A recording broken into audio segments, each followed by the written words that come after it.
Hi, everybody. Welcome to the Clearinghouse on Women's Issues meeting for October. And as you know, we're going to be focusing on the National Women's Health Network with a special in-depth focus and update on what's up with making Mifepristone available and other issues that Kristen is going to inform us about. Unfortunately, Denise might uh, be able to join us later in the meeting, but she can't join us for the introduction. So there's staff member Laura Tucker, and she'll tell you exactly what her position is. She's in charge of development and other things.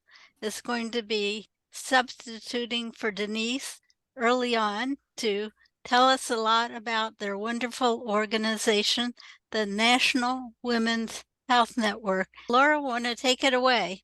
Sure. Thank you all for being here. My name is Laura Tucker, and I am the Director of Development and Partnerships for the National Women's Health Network. And for those of you who don't know, first of all, before I begin, I want to thank the CWI for allowing us the opportunity to bring you such important information today for this webinar. And again, thank you all for being here. We really do appreciate it. For those of you who don't know, the network has been around since 1975. Advocating for women's health issues and working for public education. And we have a very robust communications department that focuses on public education. We reach women through multiple channels, both through email, through regular mail, and through our social networks. We do hit about 7 million people per year through our public outreach channels. We do provide a very robust quarterly newsletter and a weekend update on kind of what's going on in the field every weekend. So those are just some of the ways that we do reach out.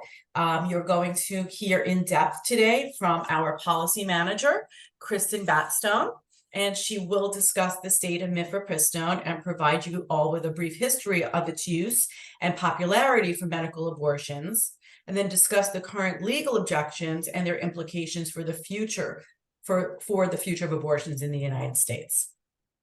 In doing so, she will discuss the most recent Fifth Circuit Court of Appeals rulings, meaning, and where do we go from here?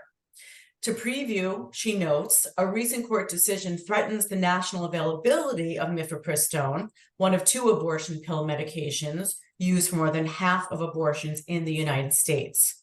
Due to a stay issued by the Supreme Court, abortion pills are still available during judicial proceedings, but as you know, a subsequent decision from the Supreme Court could have a devastating impact on abortion access. Even if the Supreme Court sides with abortion advocates and upholds recent FDA guidance that allows Mifepristone to be dispensed through the mail and retail pharmacies, Mifepristone access is not guaranteed due to efforts to codify abortion pill bans at the state and federal levels. Regardless of actions taken by courts and Congress, abortion pills will still be available by mail in all 50 states, even in states that ban abortion care. So that is my introduction to Kristen's presentation today, and I'm very happy to be here, and I'm glad I had an opportunity to meet you all and stand in for Denise, who will try to join when her meeting ends. Laura, could you tell us a little bit more about the range of topics that the National Women's Health Network covers? Yeah. And about your membership and audience and things like that?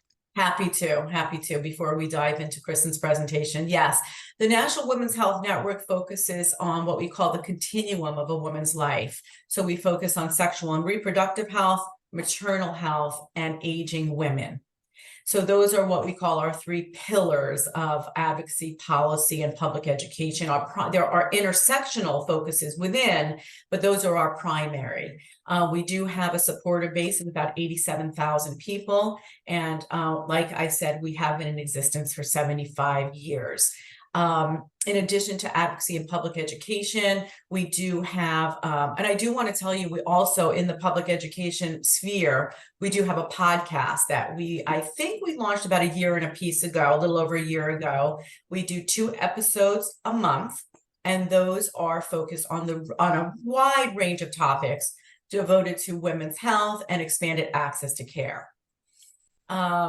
We are heading into, just as a side note, we are heading into our end of the year, and we're really excited about our campaign that's focusing on breaking down barriers and expanding access to care.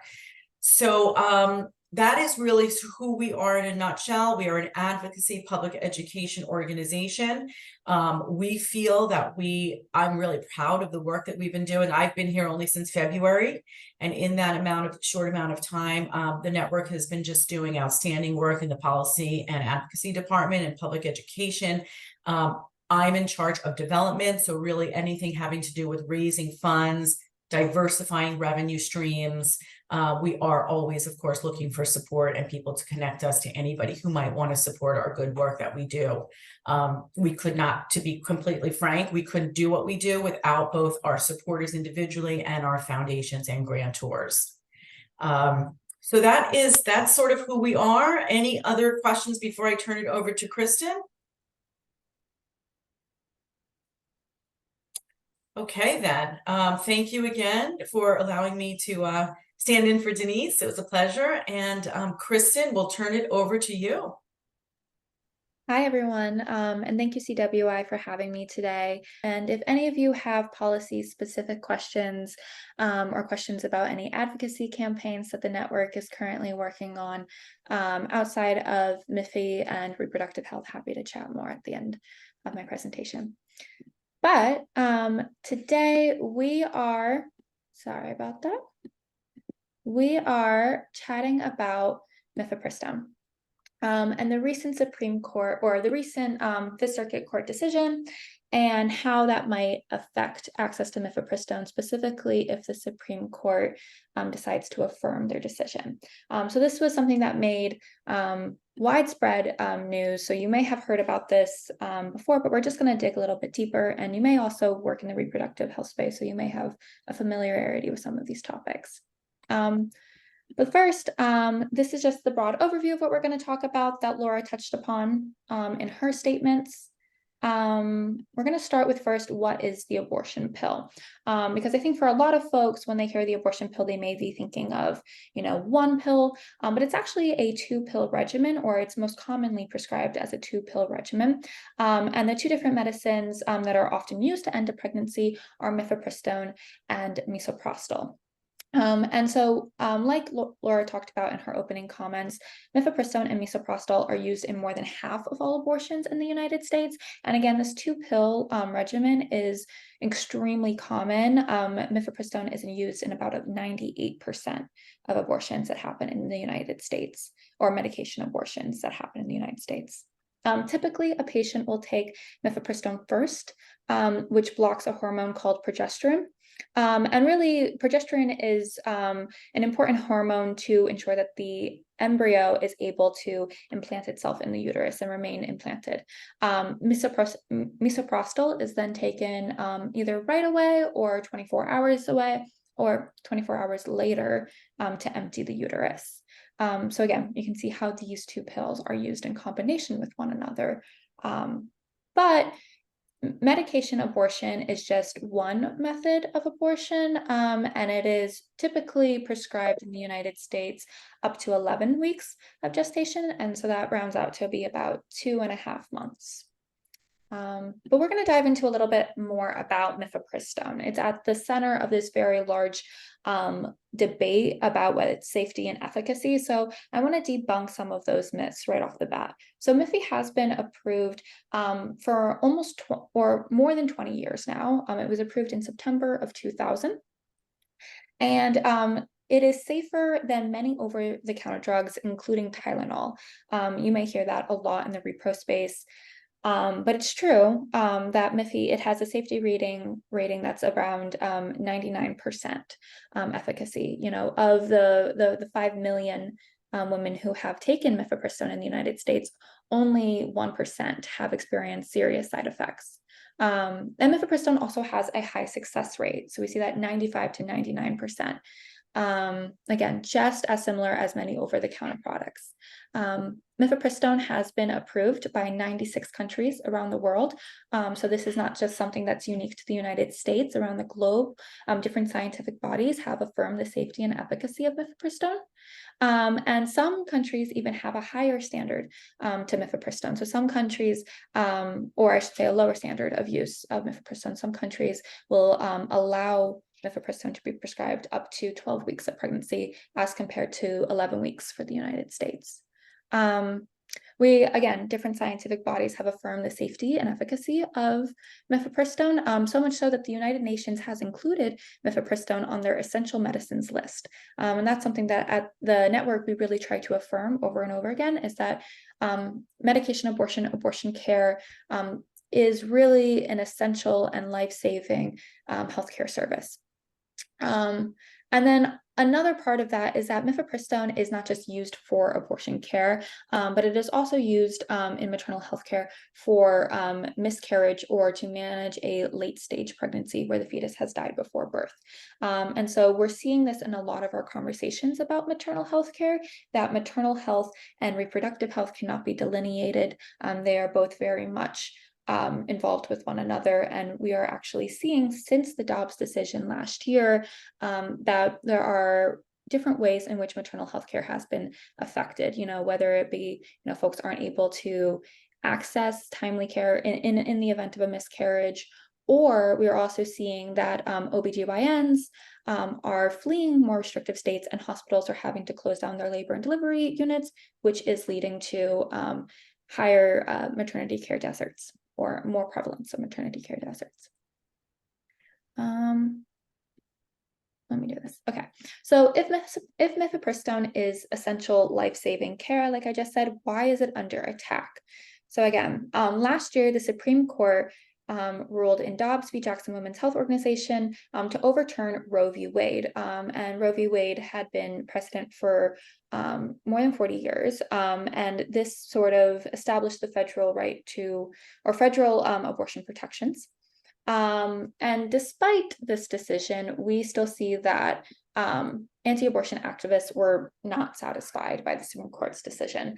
And we should not be surprised. A lot of folks who worked in the repro space, we said, despite arguments made by anti-abortion activists that, overturning Roe is really about states' rights, that it does not stop with states. That's not their goal. Their goal is to have a near total or complete ban on abortion across the United States. And they're chipping away at this access through mifepristone and other avenues to access abortion. So essentially what happened is a group of anti-abortion activists and organizations asked the court to order the FDA to roll back a recent action that made mifepristone more accessible. This decision essentially allowed mifepristone to be prescribed or to be dispensed via the mail and then also through retail pharmacies. The network was at the forefront of this debate with our Mail the Abortion Pill campaign, as we were really advocating for increased access to mifepristone and medication abortion. Anti-abortion activists, however, wanted to take this a step further, and they also asked the court to order the FDA to rescind its nearly 23-year approval of mifepristone, saying that mifepristone is not safe, and basically discounting years and years of science, which affirms the safety and efficacy of mifepristone. There's also been, like I said, they've been doing all that they can to spread misinformation about Miffy. So some folks have, like I said, cast doubt on the safety and efficacy. Other folks have spread inaccurate claims about non-physician providers prescribing mifepristone, essentially casting doubt on the ability of our nurse practitioners and our physician assistants' ability to prescribe Miffy in a confident way. And all evidence points to that is not the case.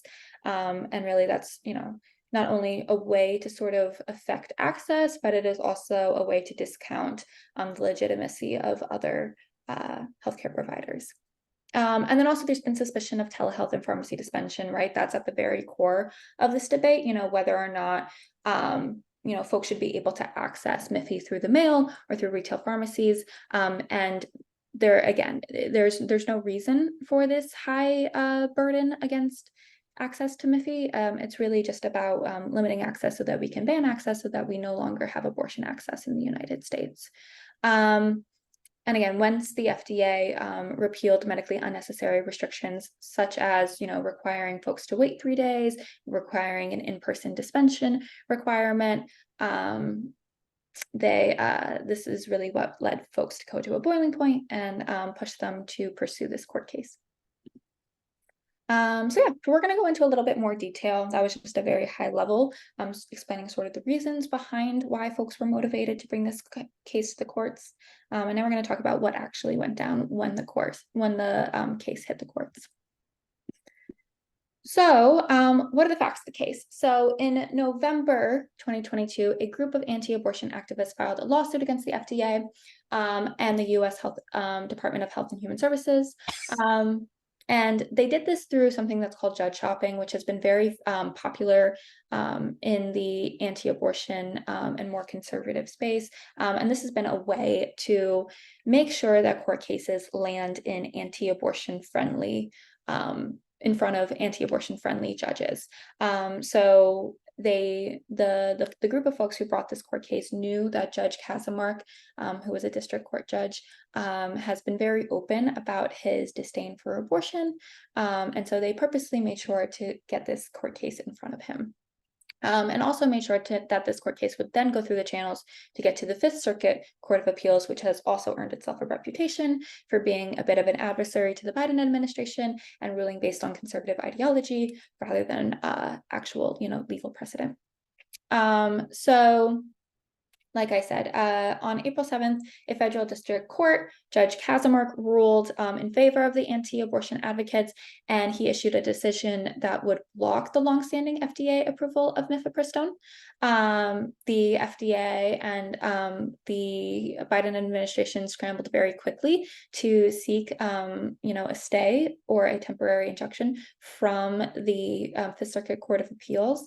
However, the Fifth Circuit Court of Appeals did not come through in that effort to help save the day, and they had to end up go to the Supreme Court to block the lower court's ruling. So on April 21st, the Supreme Court did issue a stay that allowed the FDA's guidance to stay in place as legal proceedings played out in the courts. So we're going to come back and talk about why that stay was so important now that we have heard the ruling from the Fifth Circuit Court of Appeals. And that Fifth Circuit Court of Appeals, they sort of issued what I'll call a mixed decision. So they ruled to reinstate the pre-2016 restrictions on Mifepristone, but they still maintained its 2000 FDA approval status. And I'll talk more about why that was. So in August, the Fifth Circuit Court of Appeals, like I said, issued the mixed ruling. And so they essentially decided there was a lot of conjecture about whether or not anti-abortion activists even had, any legal standing when they presented this case. And it's, for repro champions, the argument is very much so that they did not. There was a question about whether or not they experienced any personal injury and whether or not that occurred. The court ended up maintaining that healthcare providers who have a moral objection to abortion, who then have to prescribe Mifepristone or other abortion-inducing drugs, I'll call them, that they experience, some sort of mental distress because of it, and therefore they have experienced personal injury and that they have a legitimate reason for bringing this case forward. But again, it's the folks who are actually being prescribed Mifepristone. There were no folks who were part of this case who experienced any adverse reactions or serious side effects. So they're really stretching that definition there. And they did decide to uphold the FDA's approval of Mifepristone and the 2019 decision to approve the generic version of Mifepristone. Apologies for not finishing my statement here. But essentially what I was going to say is that they did not uphold these decisions necessarily because they believed in the science. They made it clear that essentially the statute of limitations had run out, and that if they had earlier or closer to when the actual approval had happened, if they had raised these concerns to the courts, that maybe they could have looked at it, but that they don't have the ability to do so when this court case was filed. But they did have the ability to look at the FDA's guidance to expand access to Mifepristone. That decision was finalized during the COVID-19 era. Of course, when we weren't really able to access drugs and therapeutics in person, and we had to really switch over to telehealth and receive our prescription drugs in the mail. And that was really the silver lining to the COVID-19 pandemic. But again, there were really no adverse reactions. There were really no serious side effects that were experienced on a widespread level. So it's the reasons for rescinding this guidance are unclear. The court essentially said that they questioned the safety and efficacy of Mifepristone. They questioned the science that went into the FDA's approval or their decision to make this most recent guidance. And so they were asking. They were basically saying that the FDA did not hold itself up to a high standard. Judge Ho also, he wrote about that we should be able to question the Food and Drug Administration the way that we have been able to question other agencies, and the network notably does not disagree with that statement. And our history is really built on questioning decisions made by the FDA, making sure that the highest level of scientific integrity is held in these decisions. We have a long history. Like I said, our beginnings come from the pill hearings and the women's health movement. With that being said, the science is just undeniable. So they really made it clear that they made this decision based on ideology rather than any of the scientific evidence that was presented to them.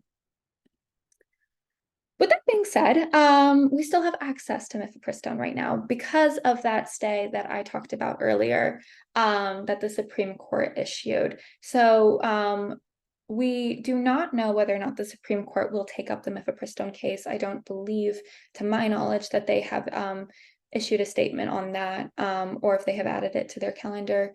But it's also unclear on how the justices will rule. So as I previously explained, the Fifth Circuit Court of Appeals, they were not exactly abortion advocates, knight in shining armor. They didn't come to issue the stay. We had to appeal to the Supreme Court.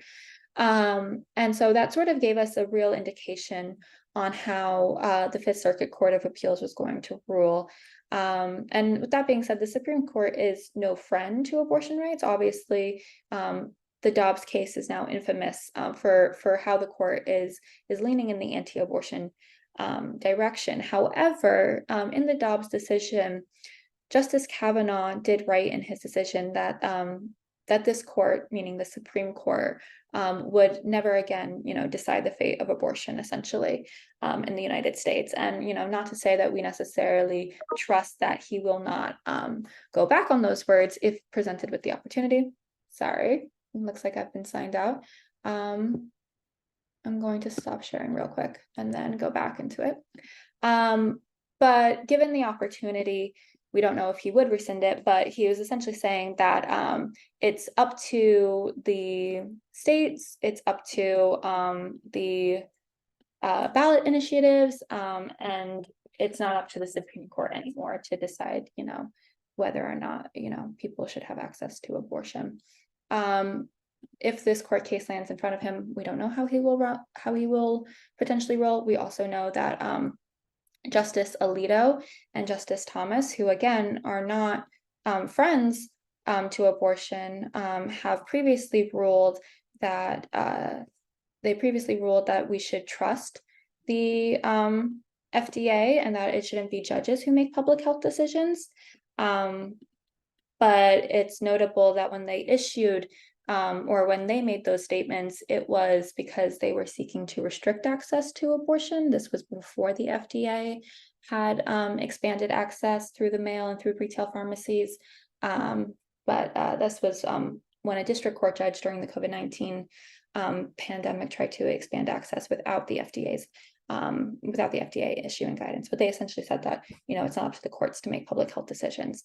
We'll see, again, if they suddenly still have or share those opinions. But, the larger issue here is, of course, we're risking access to Mifepristone, but we're also calling into question the independence and the integrity of the FDA's drug approval process, which can have far-reaching implications for women's health as a whole, outside of just reproductive health.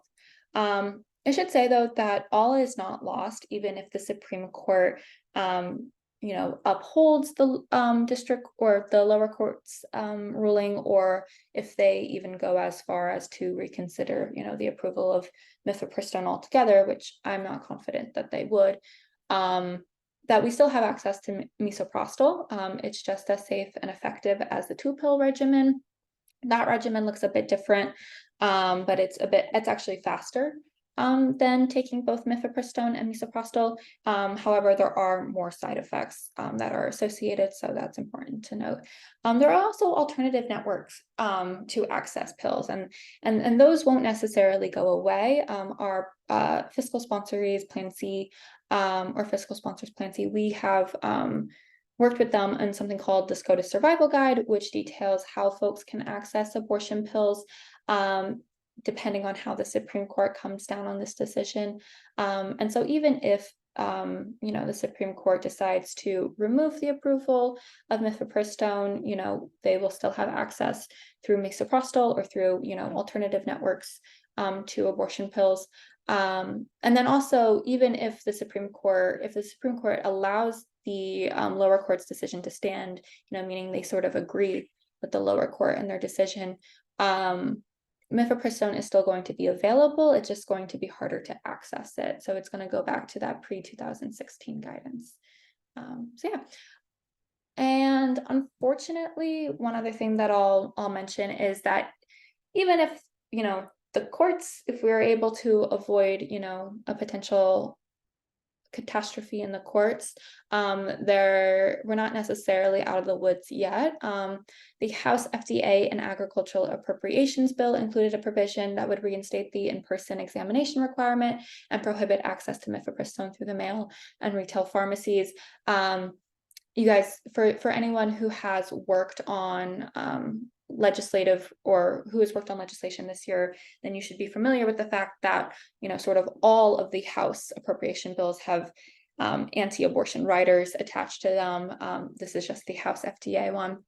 And then also Rep. Andy Ogles has introduced a national abortion pill ban, again, going back to the idea that the Dobbs decision was not about state rights, but that this was really just opening up the door so that we could ban abortion altogether. Fortunately, I don't believe Rep. Ogles' bill, he does have 13 co-sponsors, but it's not something that's really catching on. Rep. Ogles has, he's been censored, or folks are trying to censor him on the floor. So, we should keep our eye on it, but he's definitely part of the most extreme aspect of the House of Representatives. And then, of course, we have states that have introduced laws to restrict access to Mifepristone, past a certain gestational age, or completely ban it altogether. We've also had states that have introduced laws that would ban access to websites like Plan C or other websites that share information on abortion. And so the network is tracking that very closely. But I wanted to leave you guys with some things that we can do in the meantime. It is not all doom and gloom. Like I said, we are waiting for the Supreme Court's decision, and it's not entirely clear how they will come down based on their previous comments that some of the justices have made. But in the meantime, what we can do is we can share information through all of our social media and our informal networks about where folks can find pills in the United States. Again, Plan C is a great resource. We can also stock up on pills. So abortion pills are still available as we wait for the Supreme Court's decision. And even if you don't need them or have an immediate need for them, you can, stock up on them, or, help those who may need them in the future. Speak up and speak out. So when you can engage with your representatives, particularly if your representatives are, you know, unfriendly to abortion, then they might not necessarily take a meeting with you, but we can continue to flood their inboxes to know that we are here and that we are watching the decisions that they make. And then a great resource that has recently been created is Charlie Chatbot. So this is a tool that can be used to connect people with accurate information. It's not like a normal chatbot, but sort of like a decision link tree that helps people, you know, find access to abortion pills and or sort of what abortion they may need. But thank you for having me chat with you all today. I really appreciate your time and open to any, if you guys have any questions, I will leave you all. Jan? Did you mention cost currently, Kristen, or not? Cost? The cost of Mifepristone? Mm-hmm. I don't remember the cost off the top of my head, but I believe it's, you know, the abortion pill is quite costly. It's a couple $100. Okay. And there has been a bill introduced, the EACH Act, that would provide, you know, coverage for abortion services, but just based on, you know, what the current situation is in Congress, it's unlikely that bill will get passed. Certainly not this year, and then, you know, not unless we have like a super majority in the Senate. So Thank you. yeah. Holly? I'm just cognizant of precision in language. In the last slide, you said how to support pregnant women, but Yes. all of the recommendations were for supporting people who didn't want to be pregnant. And I think any of those suggestions would not be really for supporting pregnant women. And I just think you might want to make a distinction there.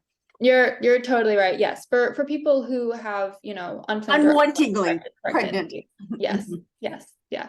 People who are currently pregnant, but who do not wish to be. So yeah. Thank you, Holly, for clarifying that.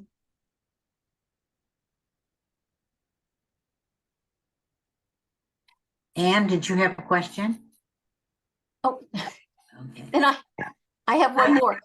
Oh, You said something about the safety in another slide of Mifepristone, and it had to do with the Supreme Court. And then you said something about if the Supreme Court doesn't side with us, and then you about the safety, and then you said sadly it is not. You don't mean that Mifepristone isn't safe, do you? No, I meant is That's if what, but it that is, was what yeah. the Yeah, slide. is abortion, as in are abortion rights safe? Yeah, abortion rights are not necessarily safe, even if the Supreme Court sides on our behalf. It doesn't mean, like I said before, Mifepristone, the safety and efficacy has, you know, we've affirmed this over and over again.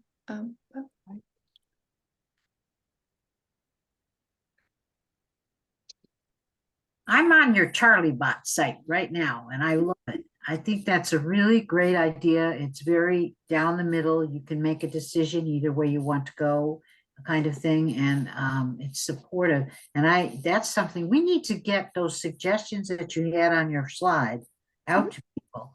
Is there a place on your website that you have it, or? Yeah, so I can make sure that our SCOTUS survival guide is shared with you all after. Let me pull it up and then share my screen if I still have time to do so. But the network had essentially created in partnership with Plan C a SCOTUS survival guide, and we are going to adopt, or we're going to put it on our website so it can live there forever. And update it as needed as decisions sort of come out. But this is the SCOTUS survival guide, and it, you know, gives a high level summary of the things that I have talked about with you guys, including additional details. And then we have the recommendations at the end as well. And so we've sent it out to our partners in the repro space, but I'll make sure to share with you all. And then we'll, like I said, we're building a web page for folks in our network, our supporters, to access this information. I've also been wondering, Kristen, people who have been denied mifepristone because of these things, what right, if any, they have to sue, and if they, it'd be great if the government would like to support that child since they're forcing them to have it. Mhm. It's just, it seems to me somebody needs to bring a court case from the other side, so to speak. I don't know who's willing. Anne? Mute, mute, mute, mute.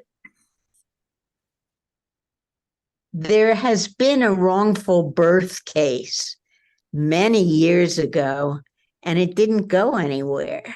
The Supremes and courts in general think having a baby is wonderful. So, but Yeah. somebody who suffered some kind of adverse result, somebody who had to carry a dead baby to term, or had an issue post miscarriage because they couldn't get the drug, would have a good claim. Right. I also think if men could get pregnant, abortion would be a sacrament, Yes. Yeah. Yes. I actually know of one case in Texas where this has happened, where it's Zarowski versus the state of Texas. I don't know if there's been any updates to this case, but it was exactly what you were talking about, Anne, where Amanda Zarowski had experienced, or she was going into septic shock, and so she needed not necessarily mifepristone, but she needed emergent medical care. And because of the most recent, law that was passed in Texas, her healthcare providers were just confused about, what services they could provide, and they waited until the last minute to give her care, and she almost died. So she is suing the state of Texas, and we'll see where that goes. But hi, Jan. And there have been other women in Texas who have been in similar circumstances who also brought a case. And the legislature did adopt some provisions that provided more opportunities for an exception to be made to the abortion ban. But they were not really as adequate as we need to have. I just want to mention that the current New Yorker magazine has a very extensive article. I could hardly finish it last night, on the Alliance for Defending Freedom and its partner organization or front organization, Physicians, the Alliance for Hippocratic Medicine is the name of the group that brought the case. It would really behoove everybody to read about how these very right-wing extremist folks, many of them based in Texas, are using the courts to advance their extreme right-wing agenda. It's really quite scary. Yeah, we're seeing it with other court cases that we're tracking too, like Braidwood versus Becerra, that would look at preventative services at ACA and try to repeal that benefit. The same thing that what I was talking about before happened with judge shopping and trying to get this before the Fifth Circuit Court of Appeals and other more conservative leaning courts. So, hi, Lois. This has been really thorough. Thank you, Kristen. My question has to do with the actual drug question, which is that if they're claiming that the reason they're not wanting mifepristone to be used is because mifepristone is not safe, where's the medical community in coming up with alternatives that can get through the FDA quickly and without controversy, if there is such a thing? Are there alternatives in the wings? Hi, Denise. Sorry. So, like I said, we still, even if we no longer have access to mifepristone, there's still access to misoprostol. So that is, the alternative that most folks and some healthcare providers, because of the controversy that's surrounding mifepristone, they've already started to just prescribe misoprostol to some patients. But I don't think there's anything in the works right now through the FDA to get, emergency approval. I'm not aware of any drug that or any manufacturers that are trying to push through something like this. I also think they would have problems with whatever the FDA approved, since one of the crux of their arguments was that the FDA, their decision to rescind the 2016 guidance, that they were making a hasty decision and that they did not do all that was needed to. So even if the FDA did quickly push through something, I'm sure they would have, and since the other part of this is that, the Fifth Circuit Court of Appeals said that,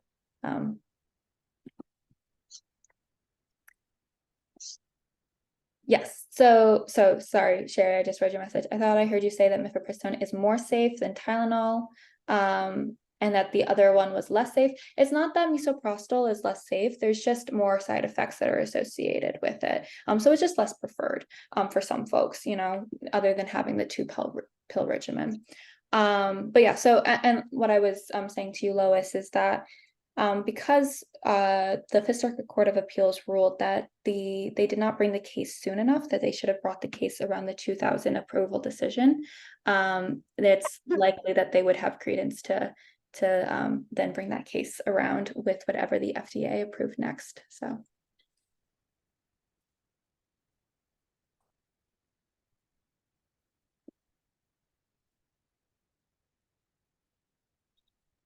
Sue, you're muted.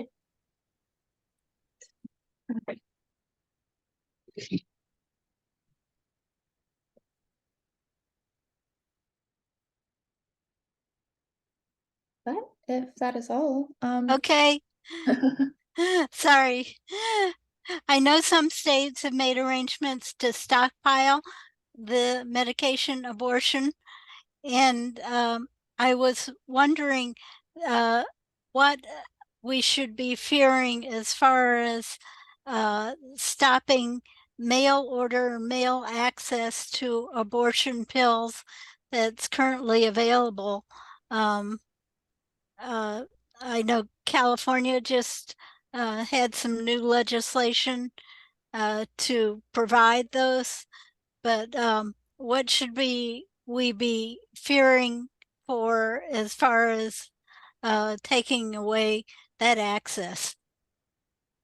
Yeah, I mean one thing that I'll say is that, while having access to Mifepristone or having access to abortion pills, I should say, through the mail is, really important for access to abortion generally. We didn't always have this, and we most recently didn't have this. And so there are some states who, again, they've become abortion safe havens, like California, like Illinois, like Connecticut. And so I have no doubt that they'll continue to do what they can, unless a national abortion pill ban is enacted by Congress. But in the meantime, it's really about us, I think, getting that information out to folks that they can still access abortion pills through the mail, and that they probably should stock up, and also making sure that folks know what their rights are. I think that's really important because we have a patchwork of states that have banned access to abortion. So doing whatever we can. Plan C has a great resource on their website about, sort of know your rights, and they also have, legal experts who are working pro bono to help folks when they need, clarifications about what they can and cannot do.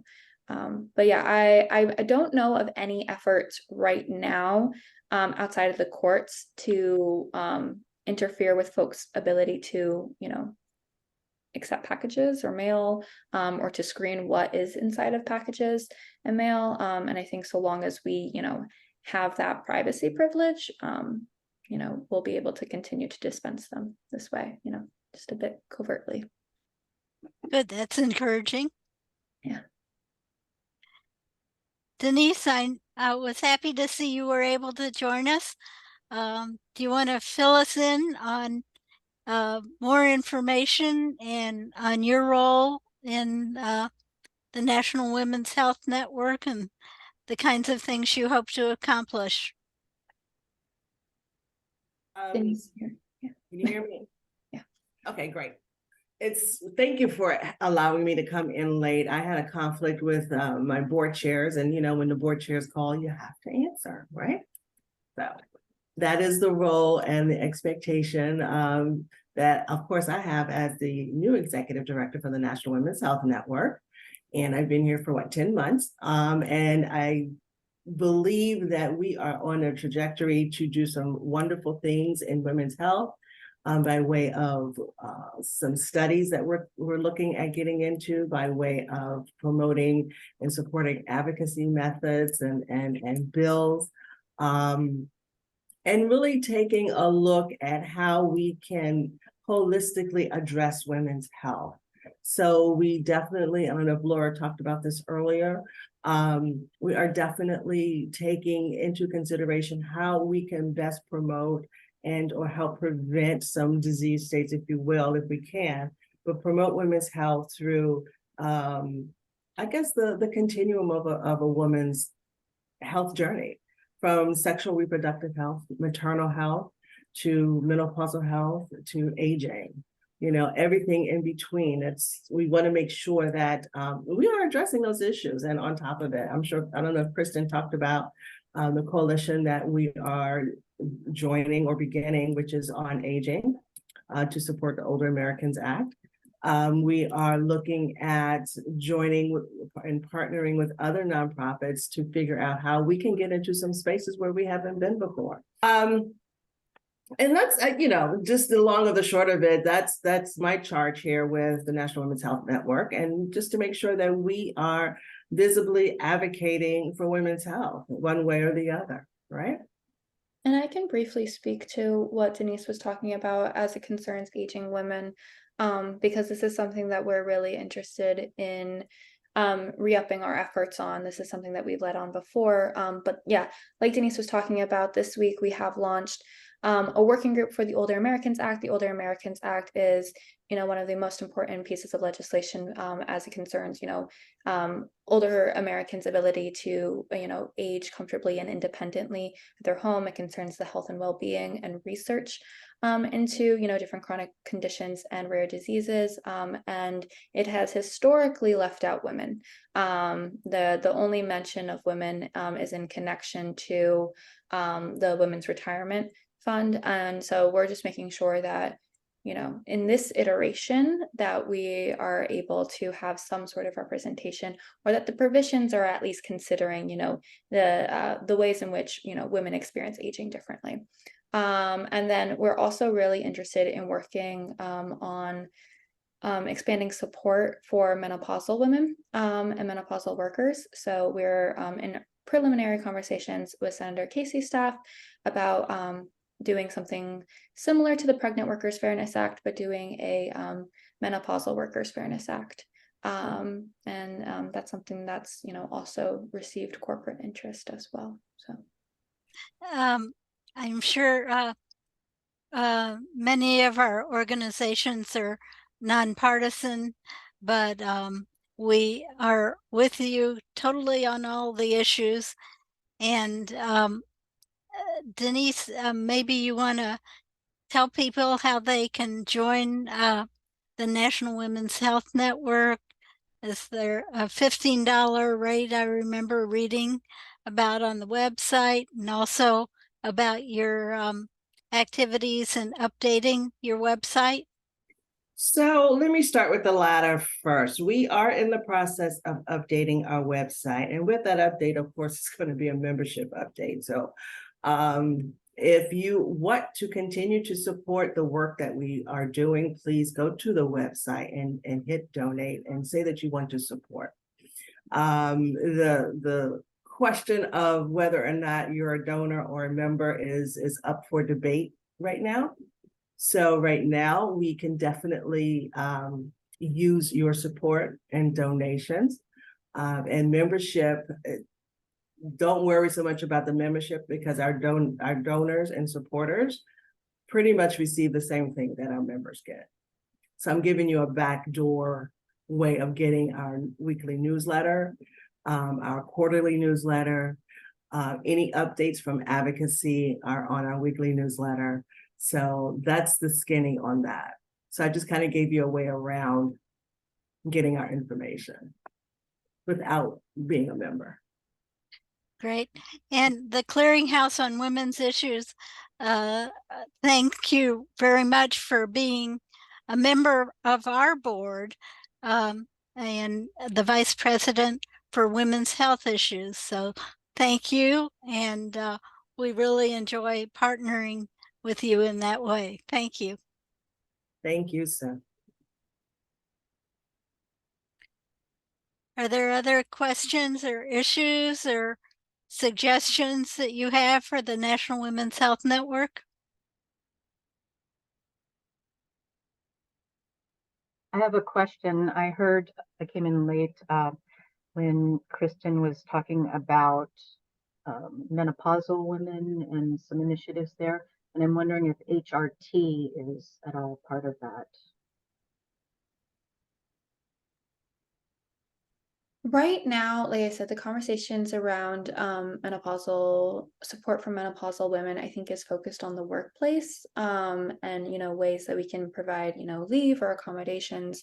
But I think we're open to we recognize it's a complicated topic, and there are multiple factors that we need to consider in those conversations. So Thank you.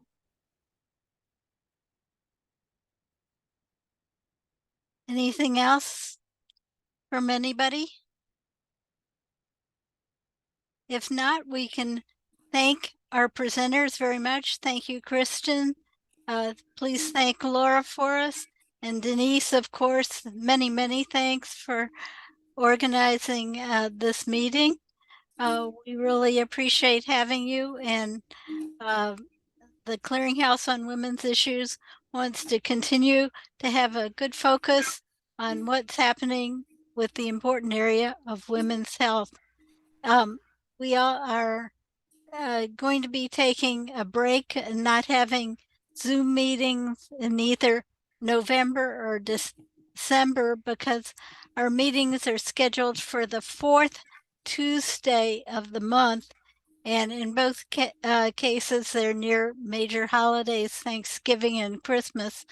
But our next meeting will be planned in January. We haven't yet decided as a board on what topic we're going to cover.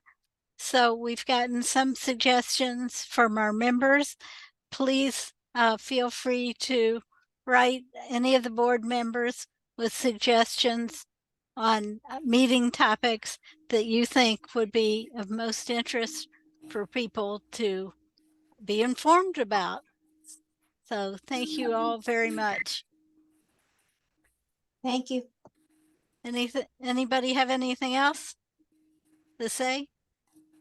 Okay, thank you so much, Denise and Kristen and Laura, and everybody have a great winter holidays, and we'll see you in January. Yay!